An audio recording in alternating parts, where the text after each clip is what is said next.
한국 천주교회는 어떻게 시작됐을까요? 조선의 한문 천주교 서적이 전래된 이후 학자들을 중심으로 이를 연구하던 모임이 시작됐는데요. 1784년 이승훈이 북경에서 그라몽 신부에게 세례를 받고 돌아왔을 때부터 본격적인 신자 공동체가 시작됐습니다. 이승우는 귀국하여 이벽을 비롯해 함께 예수님을 믿었던 사람들에게 세례를 줬고 지금의 명동성당 부근의 명례방에서 정기적인 신앙 집회를 열었습니다. 한편 천주교가 들어올 당시 조선시대는 유교 사상이 지배적이었습니다. 그런 환경에서 유교 사상에 회의를 품는다는 건 자칫 자신과 가족이 사회적으로 파멸될 수 있다는 것을 의미했습니다. 그런데 일부 실학파 학자들은 중국을 통해 전래된 서적으로 접하게 된 새로운 종교, 천주교의 가르침에 빠져들었습니다. 예수 그리스도께서 말씀과 행적으로 인간에게 영원한 행복에 이르는 길을 가르쳐 주시고 사랑과 평등과 자유의 사상을 바탕으로 한 가르침은 당시로선 놀라운 것이었습니다. 하느님 앞에 만인은 평등하고 모두 하느님의 자녀로서 한 형제이며 자매라는 가르침은 양반과 천민, 남자와 여자란 엄격한 신분 차별이 있던 사회에서 획기적인 것이었습니다. 하지만 한국 천주교회의 성장은 결코 쉽지 않았습니다. 당시 지배층은 천주교를 기존 사회 질서를 어지럽히는 위험 세력으로 판단했습니다. 천주교 신자들은 부모도 나라님도 모르는 대형 무도의 무리, 사학 죄인으로 몰아 모진 박해를 가했습니다. 신앙의 자유를 얻기까지 100여 년 동안 4번에 걸친 커다란 박해로 수많은 순교자가 나왔습니다.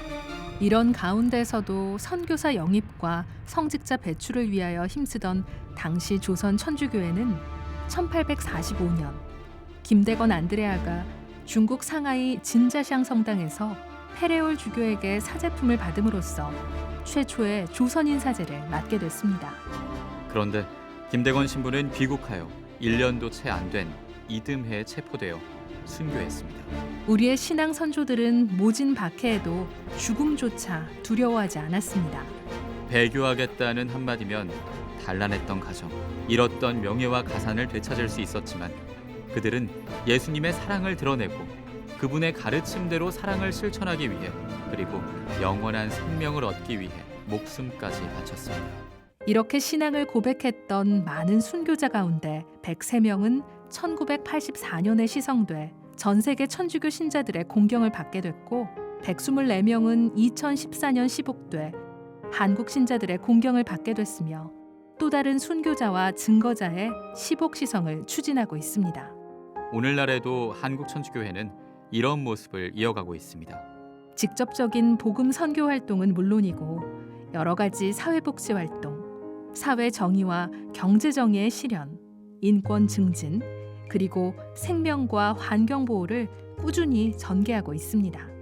가난하고 소외된 이웃에게 봉사하고 남북 화해와 일치를 위해 기도하고 북한 형제들과 나눔을 실천하고 있으며 하느님께서 주신 인간의 기본권을 지키기 위해 많은 노력을 기울이고 있습니다.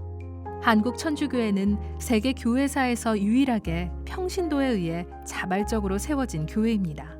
우리 신앙 선조들은 신앙을 고백하고 보존하는 일에 잠시도 게을리하지 않았습니다. 예수님의 사랑을 드러내고 그분의 가르침대로 사랑을 실천하고 영원한 생명을 얻기 위해 목숨까지 바쳤습니다. 이처럼 우리 선조들의 자랑스러운 신앙 유산은 오늘날 한국 천주교회에 끊임없이 이어져 오고 있습니다.